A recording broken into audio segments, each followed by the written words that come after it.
হাদিসের মধ্যে এসেছে কোরের ওই সাপ যদি দুনিয়াতে একটা নিঃশ্বাস ফেলে তাহলে গোটা পৃথিবী কালো হয়ে যাবে তার বিষের কারণে। আল্লাহ আমাদের রক্ষা করুন।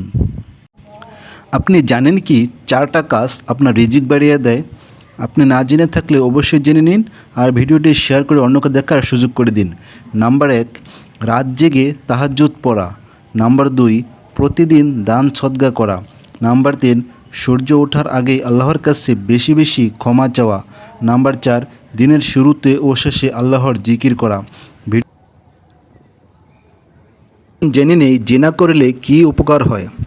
1 নম্বরে আল্লাহ তাআলা রহমত থেকে বঞ্চিত হয়। 2 নম্বর, জেনাকারকে বিয়ে করা হারাম। নাম্বার 3, পারিবারিক ও সামাজিক অবক্ষয় হয়। নাম্বার 4, জাহান্নামের কঠিন শাস্তি হবে। নাম্বার 5, কবরের কঠিন আযাব হবে। হে আল্লাহ, তুমি সকল মুসলিমদেরকে রক্ষা করো, আমিন। এখন আপনি যদি সুস্থ মস্তিষ্কের বিবেকবান মানুষ হয়ে থাকেন তাহলে অবশ্যই বুঝতে পারবেন এগুলো জেনা করলে ক্ষতি হয় নাকি উপকার হয়।